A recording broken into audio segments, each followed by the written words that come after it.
You've asked me questions, and today I am going to answer them.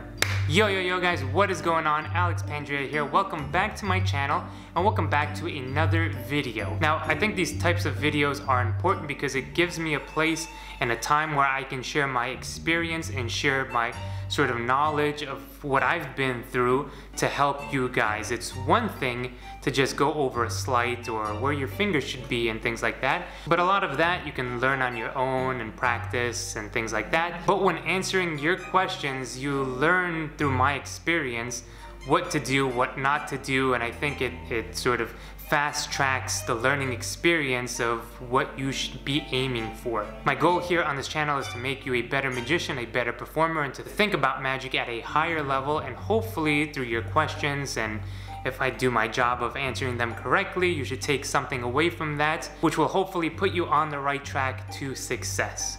And guys, coming up next Sunday, October 18th, we are going to have 2 new deck releases along with the release of the My Knock project, a very anticipated project, along with the annual charity deck for this year. So that is happening October 18th, so a lot of things going on. Okay, first question, what is the type of magic you perform at shows, gigs?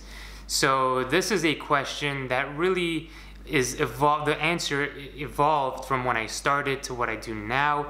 Now more so, I don't do any paid gigs or professional gigs where I am hired to go table to table or do weddings or things like that. I don't do any of that stuff. One, because for me, it's more important to perform, and the strength of my performances is doing them in social situations where I'm not sort of paid to be there, and the audience themselves are not bombarded with a magician. You know, you go up to a table, hey everybody, nice to meet you, I'm the magician, go ahead, pick a card, and the magic automatically is diluted. It's very hard to have an impact. The type of magic that I want to do, I want them to want to come see me, right? So I would more gravitate towards shows where they know they're going to come to see me rather than me, you know, interrupting their night. And yes, when you get paid to do so, and if they are expecting a magician to be there walking around, yes, it's a little bit different, but it's still not, right? You're still going into their space and trying to make an impact on their lives, and especially the type of magic that we should be striving for. I think it's very hard to do so. And I understand that, yes, you go and you do your magic because you need to get paid and pay the bills, right? And especially if you're doing this for a living, you just want to get to as many tables, you know, all the tables as quickly as possible, and you don't really put time, and you see that in performances. And when I used to do gigs, I saw that in myself.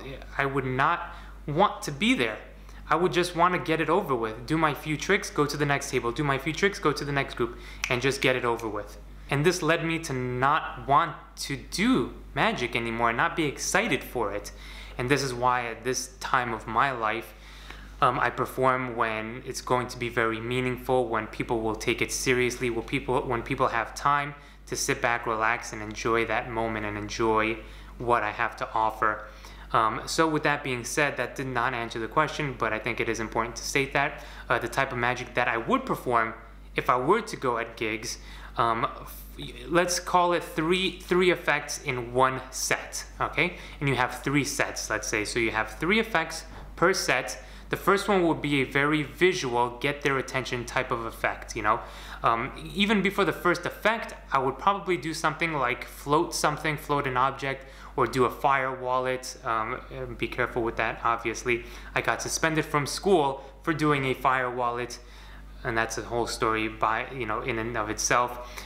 Or something to get their attention, right? Spraying cards, flick a card like that. As hokey as that might sound, you want to come in there with some sort of force, that you are not just your average card trick guy, you know, you're doing something more.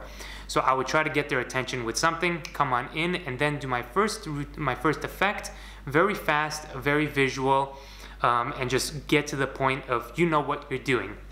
The second effect would be a more drawn out routine where you could take a little bit more time, get a prediction going, get a few spectators in on it, and have fun with the audience. Again, this is for the type of environment that you go into a gig and you perform for a set amount of time, and then you move on to the next group, okay? So you want a lot of audience involved in the second set, and then the third effect, you want to tie it all in with something. So maybe you had a prediction from the very beginning and things happen, and then the third effect, you leave them with the reveal of the prediction, okay? So you have a nice 3-phase routine that you can sort of tie it in from beginning to end, and I think structuring it that way, at least in your mind, is better than just going and doing random things or doing the same thing over and over. You want to have at least 3 different types of sets. So you could go to one, you could go to another, do the second, second set, go to the third, do set number 3, and then come back to that first table, let's say, and do the second set. All right, so you could alternate and you don't run out of material. So my suggestion is you have 10 effects. 10 effects, split them up 3, 3, and 3, and have one bonus one in case you're feeling good about a set and you want to perform one more for one audience. You do that one X 10th effect. X 10, get it? Look at that. Created a connection already. All right, what is your favorite magic book? So my favorite magic book is Guy Hollingworth's Drawing Room Deception. It's my favorite card magic book, and is my favorite, I think, magic book in general, because it is the one that has the best feeling for me when I read it. And books are really weird. Weird is not the right word, but books are very different in the sense that they have a feeling. When you pick it up, when you open up that book, where you are, the environment that you're in when you're going to read it. Pop it open, smell the pages of the book, and then what is the story that book gives off? What is the feeling and the story behind that book?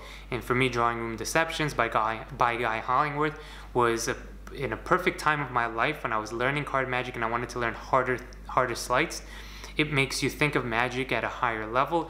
It makes you want to perform these elegant routines. I remember I would get my blazer on and I would make pretend I was Guy Hollingworth by myself when I was 14 years old in my bedroom. I remember there was a mirror in my bedroom, and I would do all the effects, right, with the aces, pulling them through the pocket. And so for me, books are how they make you feel. More so than, and the material is amazing in it. One tip that I would say if you do read Guy Hollingworth's book is to look at the prologue of the book. There is a hidden, very cool effect in there, and he says himself that he's sort of hidden this effect in there for those that just jump right to chapter 1 and right, get with it. This is why a lot of times, even in my tutorials, this idea of hiding things in the beginning or places where it's not, the majority of people, let's say they skip, the things that I say or the things that I talk about, you might miss a few important key bits of information in those places where you might skip over. So that is my long answer to what is my favorite magic book, Guy Hollingworth's Drawing Room Deceptions. How do you create magic? Pretty standard question, but I think the most important thing when creating magic is to give yourself a vehicle to be creative. And what I mean by that, for me, is my notebook. So I carry around a notebook pretty much wherever I go, and if I don't have a notebook, I definitely have one every day when I work. I have a notebook with me. I have one near my nightstand, but if I don't, I have my phone. But your phone is not enough. I would plug in my ideas that come to me, or I could do this or I could do that. I would plug it into my phone, but then I would always transfer it to my notebook, because there's something about writing down your ideas, your thoughts, what you want to do. There's something about writing them down that will make them stand out more in your brain. It will make them sort of more solid thoughts rather than you just jotting down notes, because we text, we use social media, we do so many things with our phone that it gets lost within our day-to-day things that we do, and that is not the best way to become creative and to jot down your ideas, in my opinion. So go ahead, grab your notebook and just start jotting down random ideas. They might be ideas that you'll never use, things that you think to yourself, wow, this is a really horrible idea. It doesn't matter, jot it down, because what's going to happen is months later even, you can go back, look at these notes, right? And you look at notes and maybe you don't know what it means, and maybe that sparks another idea in you. Or maybe you take a look at it and you go, well, this was horrible back then, but now I sort of see how I can use it. And there's so many times where I used old ideas that were terrible and I've turned them into something worthwhile. So with that being said, the most creative thing that I think you can do is use a notebook. And as far as getting the ideas, well, you just have to ask yourself more interesting questions. The more interesting questions you ask yourself, the more interesting the answers will be. And I think that is the first tip that I can give you to start being creative. And it could be about anything. You take an object and ask interesting things about that object, and you're going to start coming up with the weird things that you're not gonna normally think of. You take that idea, you jot it down in your notebook, and you'll be surprised at what you're going to come up with. Will you create other decks than just Nox? Well, I hate to break it to you, but over the years we've created so many hundreds of different decks rather than just Nox. Now, you might know me for Nox because you're new here on YouTube or you've been following me only for a few years now. And yes, we've concentrated on Nox, but before that, I started printing playing cards in 2011, and we've created hundreds and hundreds of different decks and different designs, a lot of which you might don't know that I created them. Some of them I've highlighted on my stories on Instagram. By the way, if you're not following me on Instagram, go do so. I put so much content on there and things that you won't find here on YouTube, and the first places usually that I announce things are on Instagram, on my stories, on my posts. But yeah, so for example, some of the decks that we created are the Altruism deck. Now this deck itself was the first to have UV printing on it, hidden UV ink within the deck itself. This was the first deck to have a scavenger hunt with a site associated with it, and there was clues and puzzles within the deck that you had to figure out and solve, and then you'd go to the website associated with it, you'd put in that secret information that you found in the deck, and it would take you to other things and other puzzle pieces and other pieces of the website,